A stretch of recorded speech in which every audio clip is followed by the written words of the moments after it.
আসসালামু আলাইকুম প্রিয় ভাইয়েরা। আজকে আমি বাস্তব সংখ্যার ধারাবাহিক আলোচনায় আসছি। এখন আমি আপনাদের সাথে আলোচনা করব বাস্তব সংখ্যার স্বীকার্য নিয়ে। বাস্তব সংখ্যা 4টি স্বীকার্য মেনে চলে।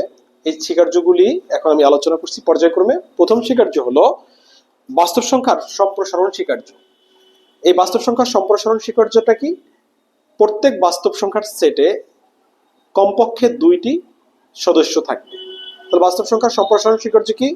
প্রত্যেক বাস্তব সংখ্যার সেটে কমপক্ষে 2টি সদস্য থাকবে। এটা গেল এক। 2 নম্বর হলো বাস্তব সংখ্যার ফিল্ড স্বীকার্য। এই বাস্তব সংখ্যার ফিল্ড স্বীকার্য থেকে নৈমিত্তিক হওয়ার সম্ভাবনা আছে। এখন কথা হলো বাস্তব সংখ্যার ফিল্ড স্বীকার্য বলতে আমরা কি বুঝি। বাস্তব সংখ্যা যোগ এবং গুণের সাপেক্ষে 5 অর্থাৎ যোগের সাপেক্ষে 5টি, গুণের সাপেক্ষেও 5টি, মোট 10টি ধর্ম মেনে চলে। এই 10টি ধর্মকে বলা হয় বাস্তব সংখ্যার ফিল্ড স্বীকার্য। এই যে ফিল্ড স্বীকার্যের মধ্যে আমি যোগের গুলি এবং গুণের গুলি পর্যায়ক্রমে আপনাদেরকে দেখাচ্ছি। নাম্বারে এই 1 নাম্বার এডিশন, A1 মানে এডিশন মানে যোগের ধর্ম। যে কোনো দুইটা বাস্তব সংখ্যা আমরা যদি A এবং B দুইটা বাস্তব সংখ্যা যদি নেই, তাদের যোগফলও বাস্তব সংখ্যা হবে। এটা হলো বলা হয় বাস্তব সংখ্যার আবদ্ধতা বিধি।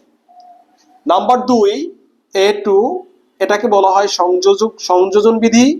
অর্থাৎ যে কোনো 3টা বাস্তব সংখ্যা নেই যদি R এর মধ্য থেকে, এদেরকে আমি যেভাবেই যোগ করি না কেন, অর্থাৎ A এর সাথে B কে যোগ করে যোগফলের সাথে C কে যোগ করলে যে রেজাল্ট পাবো, A plus B plus C এর রেজাল্ট একই হবে। নাম্বার 3, এটাকে বলা হয় এককের বা অবেদকের অস্তিত্ব। এই অবেদকের অস্তিত্ব বিধি কি? বাস্তব সংখ্যার মধ্যে এমন একটা সদস্য 0 থাকবে যেটা এই বাস্তব সংখ্যার জগতের অপর যে কোনো বাস্তব সংখ্যার সাথে যোগ হইলে সেই রেজাল্টকে কোনো পরিবর্তন আনতে পারে না, অর্থাৎ এই রেজাল্ট এ হবে। তাহলে এই বাস্তব সংখ্যার মধ্যে এমন একটা সদস্য শূন্য থাকবে, এই শূন্য সদস্যটা বাস্তব সংখ্যার অপর যে কোনো সদস্যের সাথে যদি যুক্ত হয় তাহলে রেজাল্টকে পরিবর্তন আনতে পারবে না, অর্থাৎ একে কোনো পরিবর্তন করতে পারবে না। এটাকে বলা হয় বাস্তব সংখ্যার যোগের অবেদক। এরপরে A4, এখন আমরা নিব হলো বিপরীতকের অস্তিত্ব। এই বিপরীতকের অস্তিত্ব বিধি কি? এই বাস্তব সংখ্যার মধ্যে এমন একটা সদস্য -a থাকবে যেন এই -a যদি বাস্তব সংখ্যার মধ্যে থাকে অথবা a যদি বাস্তব সংখ্যার মধ্যে থাকে, there exist -a belongs to r, অর্থাৎ r এর মধ্যে এর বিপরীত সদস্যটা থাকবে, যাদেরকে আমি যেভাবেই যুক্ত করি না কেন রেজাল্ট যোগের অবেদক হবে। এটাকে বলা হয় বিপরীতকের অস্তিত্ব। সর্বশেষ যে বিষয়টা আছে A5, এখানে ঘটনাটা হলো যে কোনো দুইটা বাস্তব সংখ্যা নিয়ে আমরা যেভাবে যোগ করি, অর্থাৎ A প্লাস B বা B প্লাস A, যোগের ক্ষেত্রে আমরা যেভাবেই যোগ করি না কেন যোগফল একই হবে। এটাকে বলা হয় বাস্তব সংখ্যার বিনিময় বিধি, মানে যোগের বিনিময়। এটা গেল যোগের সাপেক্ষে 5টা ধর্ম। ঠিক গুণের সাপেক্ষে এরকম 5টা ধর্ম আছে, সেই গুণের সাপেক্ষে ধর্মগুলি বলি। এর জায়গায় মানে গুণ মানে মাল্টিপ্লিকেশন, এটাকে প্রকাশ করা হয় m দ্বারা। যোগের জায়গায় এখানে সিম্বলটা হবে ইনটু। নাম্বার 2, এইখানে হবে m1 এর জায়গায় m2, এটার গুণের সংযোগ। এই যোগের জায়গায় সিম্বলটা হবে গুণ, এই যে যোগের জায়গায় সিম্বলটা হবে গুণ। অর্থাৎ এটা যদি আরো সিম্পলিফাই করি, এটাকে আমি লিখতে পারবো ab into C is equal to a into BC. Number 4, এই গুণের অবেদককে আমরা 1 বলি। 1 আর এর মধ্যে থেকে নিলে 1 এর সাথে a গুণ হলে যেভাবেই গুণ হোক a ইন্টু 1 অথবা 1 ইন্টু a, গুণফল a হবে। এটাকে বলা হয় গুণের অবেদক, অনকে। এরপর হলো বিপরীতকের অস্তিত্ব। যে কোনো একটা সদস্য আর এর মধ্য থেকে নিলাম, তবে শর্ত থাকে যে এর মান 0 হতে পারবে না। আর সর্বশেষ এই যোগের জায়গায় সিম্বলটা হলো গুণ, এটা হলো ইনভার্স, অর্থাৎ a ইন্টু a ইনভার্স বা a inverse into a is equal to 1। এইটা হলো গুণ। তাহলে এই হলো মোট 5টা ধর্ম, আর যোগের ছিল 5টা। তাহলে এই মোট 10টা ধর্মকে বলা হয় ফিল্ড স্বীকার্য। তাহলে যারা এই 10টা ধর্ম মেনে চলবে সেটা ফিল্ড স্বীকার্য মানলো। তাহলে এটা গেল বাস্তব সংখ্যার দ্বিতীয় স্বীকার্য, এটা হলো ফিল্ড স্বীকার্য। এরপরে আমরা পড়ব সম্পূর্ণতার স্বীকার্য। এই সম্পূর্ণতার স্বীকার্য হলো প্রত্যেক বাস্তব সংখ্যার সম্প্রসারণ স্বীকার্য, এরপর পড়ব হলো সম্পূর্ণতা স্বীকার্য। সম্পূর্ণতা স্বীকার্য কি? সম্পূর্ণতা স্বীকার্য হলো প্রত্যেক ঊর্ধ্বে সীমাবদ্ধ সেটের ক্ষুদ্রতম ঊর্ধ্বসীমা এবং নিম্নে সীমাবদ্ধ সেটের বৃহত্তম নিম্ন সীমা ওই সেটের মধ্যে থাকবে। তাহলে বাস্তব সংখ্যার প্রত্যেক ঊর্ধ্বে সীমাবদ্ধ সেটে ক্ষুদ্রতম ঊর্ধ্বসীমা এবং নিম্নে সীমাবদ্ধ সেটে বৃহত্তম নিম্ন সীমা বাস্তব সংখ্যার মধ্যে বিদ্যমান থাকবে। এটাকে বলা হয় বাস্তব সংখ্যার সম্পূর্ণতা স্বীকার্য। এরপরে আমি আপনাদের সাথে আলোচনা করব বাস্তব সংখ্যার ক্রম স্বীকার্য। এই বাস্তব সংখ্যার ক্রম স্বীকার্যটা কি দেখেন, ক্রম স্বীকার্য হলো এই যে কোনো দুইটা বাস্তব সংখ্যা আর এর মধ্যে থেকে নিলে এদের মধ্যে সম্পর্ক কি কি হতে পারে? এ আর বি সমান হতে পারে, এ বি এর থেকে বড় হতে পারে, অথবা এ এর থেকে বিও বড় হতে পারে। এটা গেল বাস্তব সংখ্যার প্রথম ধর্ম। অর্ডার, ক্রম মানে হলো অর্ডার স্বীকার্য, অর্ডারকে ও দ্বারা প্রকাশ করা হয়, এই জন্য হলো 1। এরপরে আমরা নিব O2 অর্থাৎ স্বীকার্যের দ্বিতীয় ধর্ম। এখান থেকে আমরা সদস্য 3টা নিব। কিরকম? এ বি সি, এই যে 3টা সদস্য নিলাম আর থেকে। যদি এর থেকে এ যদি বি এর থেকে বড় হয় এবং বি যদি সি এর থেকে বড় হয়, তাহলে আমি বলতে পারি এ সি এর থেকে বড়। এইটা একের সাথে অন্যের সম্পর্ক হলো, এটা অ্যাসোসিয়েটিভ ল। এরপরে নাম্বার 3, অর্ডার নাম্বার 3, এইখানে যে বিষয়টা ঘটবে, যে কোনো 3টা বাস্তব সংখ্যা নেই যদি আমি এই বাস্তব সংখ্যা 3টার মধ্যে যদি এ যদি বি এর থেকে বড় হয়, তাহলে এ এর সাথে সি যোগ করব, বি এর সাথে সি যোগ করব, তারপরও এ প্লাস সি অংশটা বড় হবে। নাম্বার 4, এই বাস্তব সংখ্যার এ অংশটার মধ্যে রয়েছে A comma B comma C belongs to R. আর থেকে 3টা সদস্য নিলাম এবং সি কে 0 থেকে বড় ধরলাম। সি কে যদি 0 থেকে বড় ধরি এবং এ যদি বি এর থেকে বড় হয়, তাহলে এ এর সাথে সি গুণ করলে সেই রেজাল্টটা বি এর সাথে সি গুণ করার রেজাল্ট অপেক্ষা বড় হবে। এটা গেল আমার অর্ডার স্বীকার্য। অর্ডার স্বীকার্যের মধ্যে 4টা অর্ডার আছে, 4টা অর্ডার এখানে দেওয়া হলো।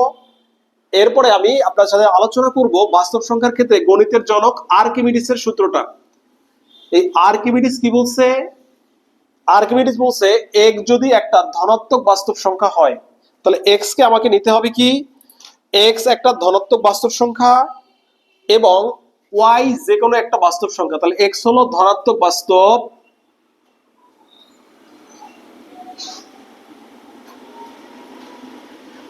y যে কোনো বাস্তব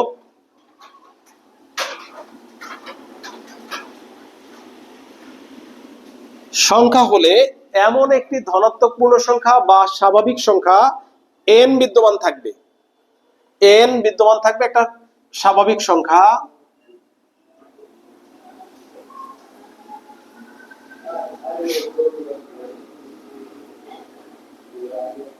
তাহলে nx is greater than y হবে। মানে যে জন্য, তাহলে মূল কথাটা কি? x যদি একটি ধনাত্মক বাস্তব সংখ্যা হয়, y যে কোনো বাস্তব সংখ্যা হয়, তবে এমন একটি ধনাত্মক পূর্ণ সংখ্যা n বিদ্যমান থাকবে যে জন্য nx অলওয়েজ y এর থেকে বড় হবে। এটা গেল বাস্তব সংখ্যার আর্কিমিডিসের সূত্র। এবার আসেন আমরা স্বাভাবিক সংখ্যার কিছু স্বীকার্য আছে, স্বীকার্যগুলি নিয়ে কথা বলবো। স্বাভাবিক সংখ্যা কাকে বলে? সকল গণনাকারী সংখ্যাকে স্বাভাবিক সংখ্যা বলে। এবার আমরা পর্যায়ক্রমে এই স্বাভাবিক সংখ্যাগুলো স্বীকার্যগুলি একটু দেখে নেই। প্রথম স্বীকার্য হলো এক একটা স্বাভাবিক সংখ্যা। 1 নম্বর ধর্ম হলো 1 একটি স্বাভাবিক সংখ্যা।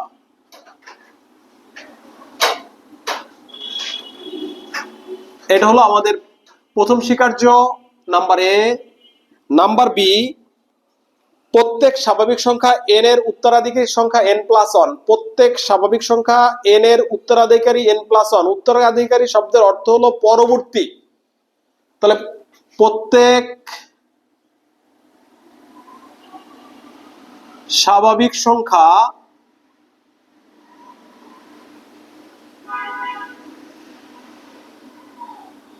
n এর উত্তরাধিকারী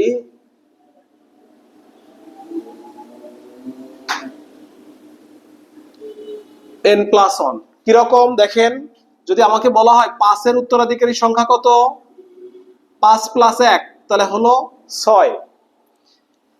এরপরে হলো এক ব্যতীত প্রত্যেক স্বাভাবিক সংখ্যা অপর একটি স্বাভাবিক সংখ্যার উত্তরাধিকারী। তাহলে আমি লিখলাম না, এটা মৌখিকভাবে বললাম, শীট থেকে মিলাই নেবেন। এক ব্যতীত প্রত্যেক স্বাভাবিক সংখ্যা অপর একটি স্বাভাবিক সংখ্যার উত্তরাধিকারী। বিষয়টা কিরকম, এক ব্যতীত প্রত্যেক স্বাভাবিক সংখ্যা অপর একটা সংখ্যার উত্তরাধিকারী কিরকম, দেখেন আমি যদি 2 নেই, তাহলে 2 কার উত্তরাধিকারী, 2 হলো 1 এর উত্তরাধিকারী। কেন, 1 + 1 = হলো 2, তাহলে এই 1 এর সাথে এই একটা যোগ করছি, তাহলে এই 2 সংখ্যাটার উত্তরাধিকারী কার উত্তরাধিকারী, 1 এর উত্তরাধিকারী 2। তাহলে দেখেন এই 3 কার উত্তরাধিকারী, 3 হলো 2 এর সাথে 1 যোগ করে 3 হয়েছে, তাহলে এই 3 সংখ্যাটা 2 এর উত্তরাধিকারী। তাহলে 1 ছাড়া প্রত্যেকটা স্বাভাবিক সংখ্যাই অপর একটা স্বাভাবিক সংখ্যার উত্তরাধিকারী হবে। সর্বশেষ ধর্ম হলো, যদি কোনো বাস্তব সংখ্যার সেটে 1 থাকে এবং যে কোনো স্বাভাবিক সংখ্যা কে উপস্থিতি থাকে, তাহলে কোনো একটা স্বাভাবিক সংখ্যার সেটে যদি 1 থাকে এবং যে কোনো স্বাভাবিক সংখ্যা কে এর উত্তরাধিকারী যদি k+1 হয়, তবে স্বাভাবিক সংখ্যার সেটটি হবে 1 2 3 ... এখন প্রশ্ন হলো এটা কেন। দেখেন 1 দিয়ে যদি শুরু হয় স্বাভাবিক সংখ্যা, কে যদি স্বাভাবিক সংখ্যা হয়, কে এর মান আপনি ইচ্ছা মতো ধরতে পারবেন। কে এর মান যদি কেউ 2 ধরেন, তাহলে তার উত্তরাধিকারী সংখ্যা কত, 3। কে এর মান যদি আপনি 1 ধরেন, 1 এর উত্তরাধিকারী 2, 2 ধরলে 3, 3 ধরলে 4, তাহলে এমন কোনো স্বাভাবিক সংখ্যা নেই যেটা এই সেটের মধ্যে আসবে না। তাহলে স্বাভাবিক সংখ্যার স্বীকার্য 4টা পেলাম। প্রথম স্বীকার্য 1 একটা স্বাভাবিক সংখ্যা। দ্বিতীয় স্বীকার্য, যদি কোনো একটি স্বাভাবিক সংখ্যা n হয়, তাহলে এর উত্তরাধিকারী সংখ্যা হবে n+1। নাম্বার 3, 1 ব্যতীত প্রত্যেক স্বাভাবিক সংখ্যার উত্তরাধিকারী সংখ্যা থাকে। 1 ব্যতীত প্রত্যেক স্বাভাবিক সংখ্যার উত্তরাধিকারী সংখ্যা থাকে, অর্থাৎ 1 কোনো স্বাভাবিক সংখ্যার উত্তরাধিকারী হবে না। 1 হলো স্বীকার্য স্বরূপ একটা স্বাভাবিক সংখ্যা। 1 এর কোনো উত্তরাধিকার, 1 কারো উত্তরাধিকারী না, অর্থাৎ 1 ব্যতীত প্রত্যেক স্বাভাবিক সংখ্যা অপর একটি স্বাভাবিক সংখ্যার উত্তরাধিকারী। এর কথার অর্থ হলো, আল্লাহ যেমন এক, আল্লাহকে যেমন কেউ সৃষ্টি করেনি, ঠিক 1 এই কারো মাধ্যমে সে উত্তরাধিকারী হয়নি, কারো মাধ্যমে সে আসেনি, অনার্সের স্বীকার্য স্বরূপ। যদি আপনাকে পরীক্ষার কোশ্চেন থাকে নিচের কোনটি ব্যতিক্রম বা নিচের কোনটি উত্তরাধিকারী সংখ্যা নয়, তাহলে 1 2 3 4 থাকলে 1 একটা উত্তরাধিকারী সংখ্যা নয়, 1 একটা স্বীকার্য স্বরূপ সংখ্যা। তাহলে এটা গেল আমার স্বাভাবিক সংখ্যার স্বীকার্য সমূহ। এরপরে আমি আপনাদেরকে দেখাবো কিছু অসমতার ধর্ম। অসমতার ধর্মগুলি কি রকম লক্ষ্য করবেন। a+b, এই a+b আর a+b অর্থাৎ দুইটার যোগফলের মডুলাস অপেক্ষা তাদের আলাদা আলাদা মডুলাসের যোগফল বড় হবে অথবা সমান হবে। দ্বিতীয়টা a-b, এইটা থেকে তাদের যদি আপনি আলাদা করে মাইনাস করেন, তাহলে এই পাশটা বড় হবে বা সমান হবে। এইটা গেল পরবর্তী কেস।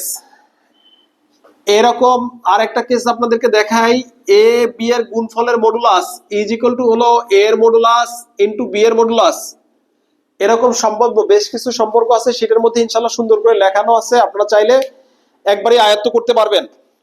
আমি এই নিয়ে আর কালক্ষেপণ করব না। আমি এখন আপনাদের সাথে আমি আলোচনা করব হলো এমসিকিউ প্রশ্ন নিয়ে। এমসিকিউ প্রশ্ন নিয়ে আলোচনা করে খুব দ্রুতই শীটটা ইনশাআল্লাহ আমি কমপ্লিট করে নিব। এই লেকচারের মধ্যে আমি 5টা এমসিকিউ আলোচনা করছি আপনাদের সাথে। প্রথম এমসিকিউ হলো, নিচের কোন সম্পর্কটি সঠিক, নিচের কোন সম্পর্কটি সঠিক।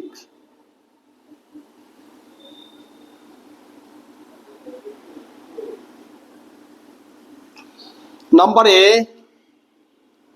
আর is less than Q. Number B, C is less than R. Number C, Z is less than N. Number D, N is subset of, less than না, এখানে প্রত্যেকটাই সাবসেট জেড। তাহলে দেখেন এইখানে আর থেকে আর কিউ এর থেকে বড়, তাহলে এটা সত্য নয়। সি আর এর থেকে বড়, এটাও সত্য নয়। জেড এন এর থেকে বড়, এটাও সত্য নয়, তাহলে সত্য হলো এটা। পরবর্তী কোশ্চেন হলো, আমি 2 নম্বর কোশ্চেনটা আপনাদের সাথে একটু আলোচনা করি। For all A comma B belongs to R is imply A plus B belongs to R, এটাকে বাস্তব সংখ্যার কোন ধর্ম বলা হয়? এইটাকে আমি যে আপনাদের ফিল্ড সেকেন্ডের মধ্যে পড়াইছি, এটাকে বাস্তব সংখ্যার বলা হয় আবদ্ধতার বিধি। এটা হলো বাস্তব সংখ্যার আবদ্ধতা বিধি। পরবর্তী কেস, এ যদি একটি বাস্তব সংখ্যা হয় তবে A inverse into A is equal to A into A inverse হলে এর উপর শর্ত নিচের কোনটি? আমি অপশন দিয়ে দিলাম, A equal to 1, A equal to 0, A is equal to 2, A is not equal to 0। অর্থাৎ এই সম্পর্কটা কখন সত্য হবে? যদি এ বাস্তব সংখ্যার সদস্য হয় তাহলে এর উপরে নিচের কোন শর্তটি সত্য? খেয়াল রাখবেন, এ যদি 0 হয় তাহলে তার ইনভার্স থাকে না, তাহলে এইটা যদি সত্য হইতে হয় তাহলে এর মান 0 হওয়া যাবে না, তাহলে সঠিক answer A is not equal to 0।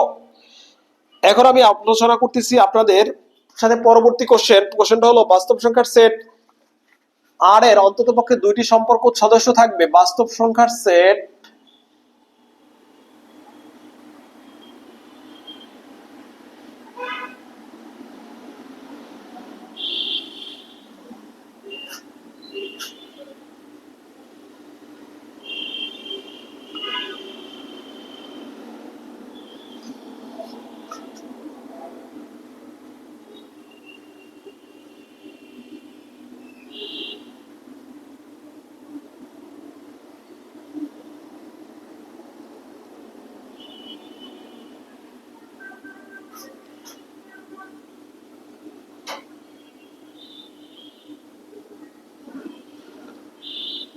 তাহলে লক্ষ্য করেন, আমরা বাস্তব সংখ্যার 4টা স্বীকার্য পড়ছি। কি কি? বাস্তব সংখ্যার সম্প্রসারণ স্বীকার্য, বাস্তব সংখ্যার ফিল্ড স্বীকার্য, বাস্তব সংখ্যার ক্রম স্বীকার্য, বাস্তব সংখ্যার সম্পূর্ণতা স্বীকার্য।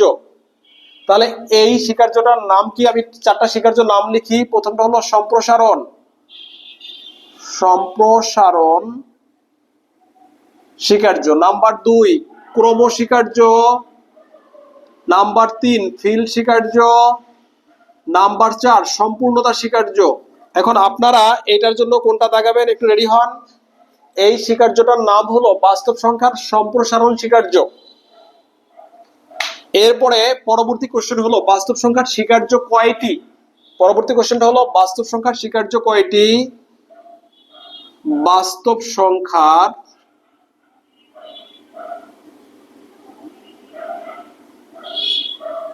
স্বীকার্য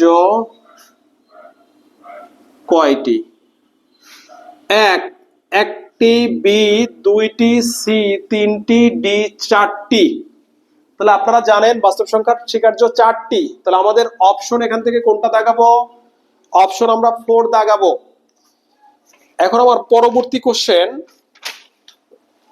একটা সংখ্যা যদি পি বাই কিউ আকারে থাকে, এটাকে মূল সংখ্যা বলতে হলে নিচের কোন শর্তটি মানতে হবে? তাহলে এইটা একটি মূল সংখ্যা হলে, এত একটি মূল সংখ্যা হলে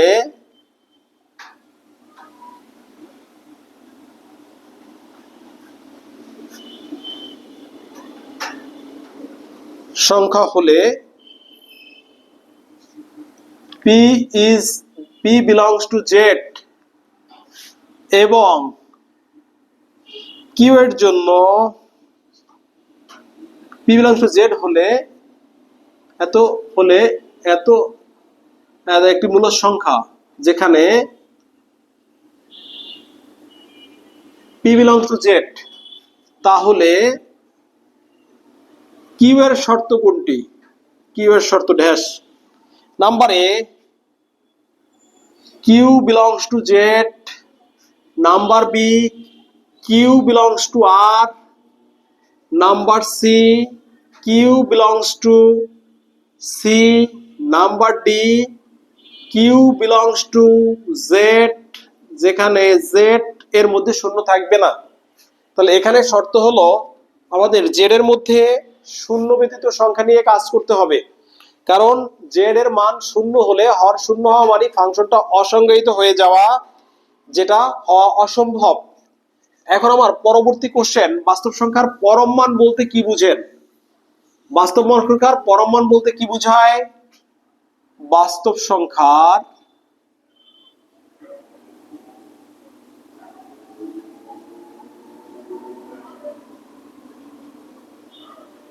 পরম মান বলতে বোঝায়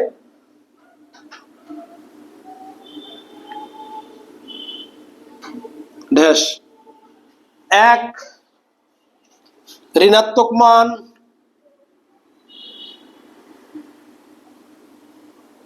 দুই অঋণাত্মক মান, অঋণাত্মক না দেই, দুই ধনাত্মক,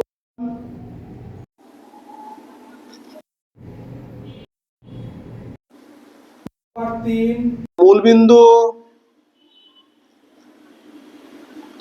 নাম্বার চার মূলবিন্দু হতে দূরত্ব।